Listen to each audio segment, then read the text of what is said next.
Habatus Renungan Harian Anak. Terus hidupku bagi Kristus. Kami bersyukur saatnya merenungkan kitab Yehezkiel. Mohon anugerah, belas kasihan pertolongan-Mu Bapa, supaya kami dapat mengerti dan mentaati firman-Mu. Dalam nama Tuhan Yesus, kami berdoa bersyukur. Amin. Hai anak-anak, kita jumpa lagi dalam renungan Habatus. Yuk kita buka kitab Yehezkiel pasal 37 ayat 1 sampai 14. Anak-anak, siapa di antara kalian yang pernah mengalami hal buruk membuat kalian bersedih? Nah, kedua kerajaan Israel dan Yehuda telah ditaklukkan. Allah membiarkan bangsa Asyur dan Babilonia menaklukkan Israel dan Yehuda karena orang-orang Israel dan Yehuda telah melakukan begitu banyak hal yang buruk, hal-hal berdosa. Bangsa Israel berdosa, kamu dan saya pun berdosa. Tetapi Allah setia mengasihi bangsa Israel. Allah juga mengasihi kamu dan saya. Allah tetap memberi firman melalui Nabi Yehezkiel untuk mengajar hal-hal yang benar yang Allah ingin mereka lakukan. Satu hari Yehezkiel melihat sesuatu yang sangat aneh.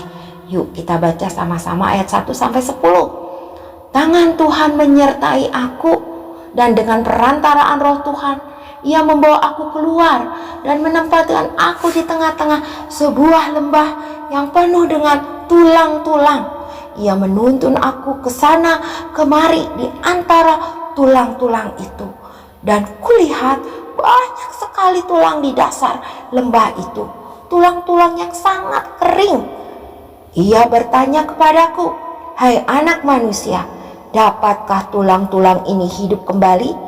Aku berkata, "Tuhan yang Maha Esa, hanya Engkau yang tahu." Lalu ia berfirman kepadaku, "Bernubuatlah kepada tulang-tulang ini dan katakan kepada mereka, hai tulang-tulang yang kering, dengarkanlah firman Tuhan. Beginilah firman Tuhan Allah kepada tulang-tulang ini. Aku akan membuat nafas masuk ke dalammu sehingga kamu hidup kembali.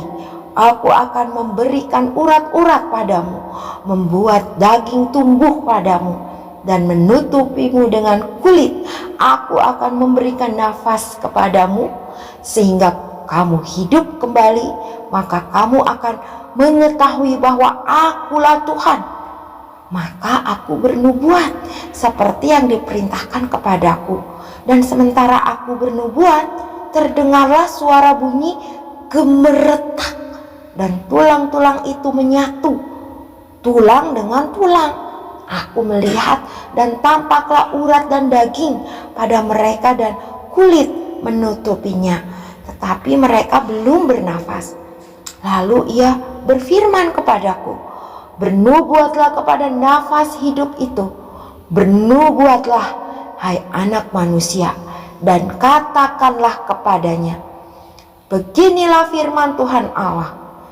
Datanglah nafas hidup dari keempat penjuru angin dan hembuskanlah nafas hidup ke dalam orang-orang yang terbunuh ini, supaya mereka hidup kembali."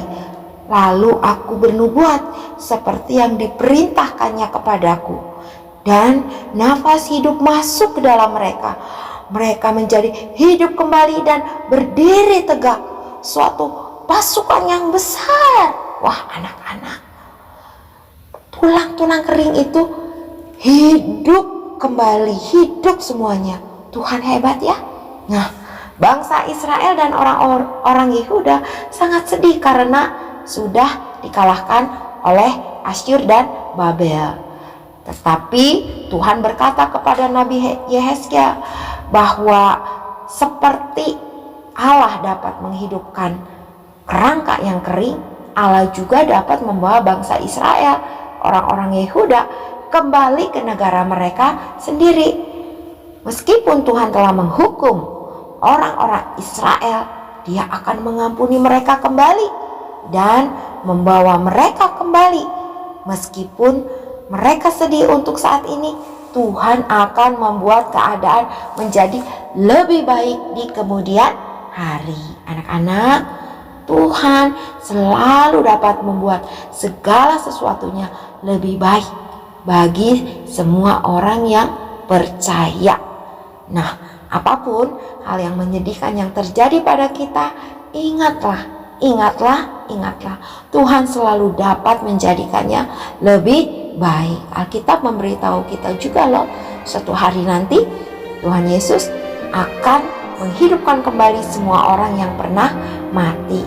Tuhan Yesus akan datang kembali membawa semua roh orang percaya yang sudah meninggal pergi ke surga. Dia akan membangkitkan tubuh kita dari kubur, menghidupkan kita kembali. Kita akan tampak sama seperti saat kita masih hidup. Bahkan kita gak akan pernah mati lagi, gak akan pernah terluka lagi, sakit, atau menjadi tua.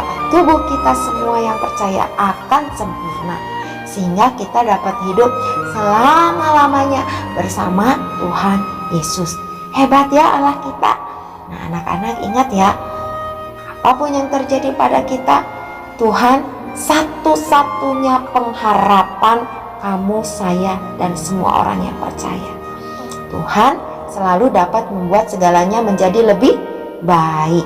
Mari kita terus serahkan diri sejak anak-anak hidup dipimpin firman Tuhan.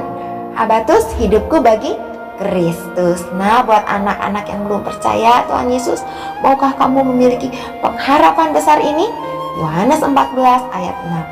Kata Yesus kepadanya, "Akulah jalan dan kebenaran dan hidup. Tidak ada seorang pun yang datang kepada Bapa kalau tidak melalui aku." Puji Tuhan. Mari kita berdoa. Kami bersyukur Tuhan Yesus yang mati dan bangkit hidup selama-lamanya adalah satu-satunya pengharapan bagi kami.